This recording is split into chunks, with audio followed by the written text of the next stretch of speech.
So, New Zealand get the win against the Springboks. What a game it was. Fantastic match. And we've had some brilliant games already at the Rugby World Cup, haven't we? So, New Zealand win 23-13, and it was talked about before that this would be the decider for the pool, and I still believe that, but also possibly this could be a repeat of the final in November. South Africa started on the front foot. They were the team in form. They came out of the blocks firing, and their blitz defence was on point. They had the ball. They were pushing New Zealand back when New Zealand had the ball, and they were very comfortable in the game. And 2 minutes in, Handré Pollard put over a penalty. But nothing else really for South Africa. A missed penalty from Pollard, which you'd have expected him to get, bouncing off the post. But for all the pressure, all the possession and all the territory that South Africa had, they couldn't make it count, and it was New Zealand who got the first try. But just before that try, there was a contentious decision where possibly a yellow card could have been given to Mapimpi, but it wasn't. Mo'unga ran through, clear as day. Mapimpi tackles him. It's a great tackle, but he doesn't release the man fully, and maybe it should have been a penalty try and even a yellow card. But Jerome Garces decided just a penalty. I think it probably should have been a penalty try because New Zealand had men out and it was looking very likely like they would score, but maybe a yellow card would have been a bit tight on Mapimpi.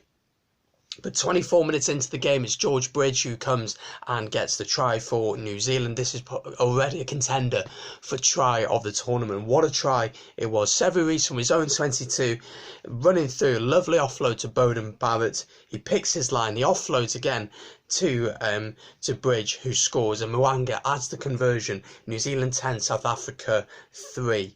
And New Zealand hadn't had much of the ball at this point, hadn't really threatened at all, and for all of South Africa's work over that 20 minutes, New Zealand were in the lead. New Zealand scored a very quick succession. Scott Barrett this time, great work from Coles, who gives a lovely offload on the left-hand side.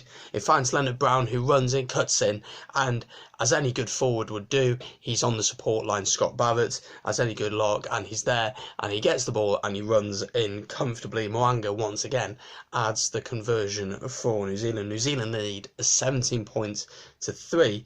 And Mo'unga could have made it 20 points to 3, but he missed his penalty.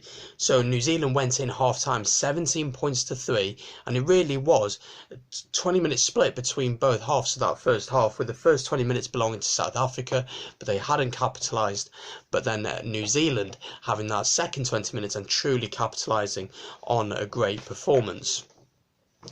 The second half started the way I wanted it to start. Neutral fans would want it to start. We wanted to see a competition, and it was South Africa who got that first try. Steph du Toit, a brilliant try from him, a really clever work from South Africa. They've been building up over phase play in the New Zealand 22, and just went over the ruck.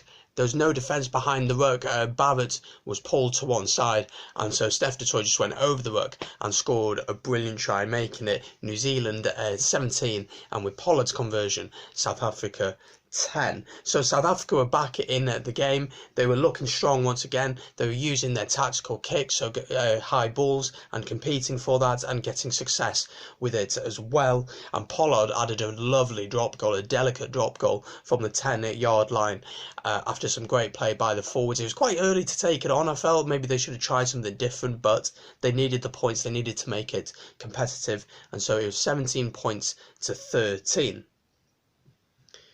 So the game carried on, and it was a close affair, very physical game, but at the end, it was New Zealand who came out on top after South Africa were penalised at the scrum for standing up, and therefore Mo'unga just slotted the penalty over. And at this point, you could really feel the shift in the stadium, the shift within the commentators and with myself, that you felt that New Zealand really had this game now, and that it looked pretty certain like they would win.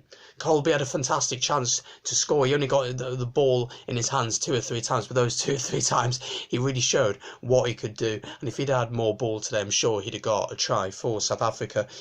Players hobbling off injured, one of the props for South Africa, that will be a concern. And Colby holding his ankle, so that will be a concern also for New Zealand.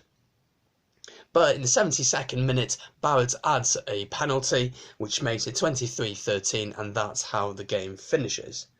So South Africa will look at this game and feel disappointed that they didn't capitalise on that early possession territory, etc.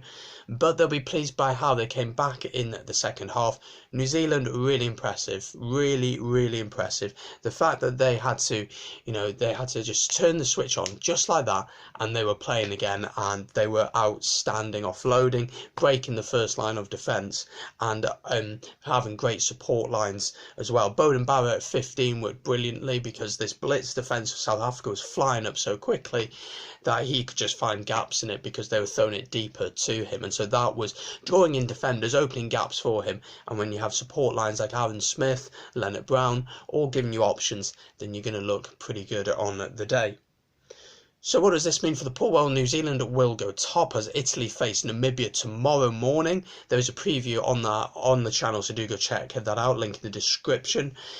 So yeah, New Zealand will go top. You'd expect New Zealand and South Africa to qualify from this group, but New Zealand will face probably the runner-up of Pool A in the quarter-finals. But there you go, that's my review of the match. Let me know in the comments your thoughts. How did South Africa do in your opinion, and New Zealand? What can both teams do to improve, etc. And leave a like on the video and subscribe. See you in the next one. Peace.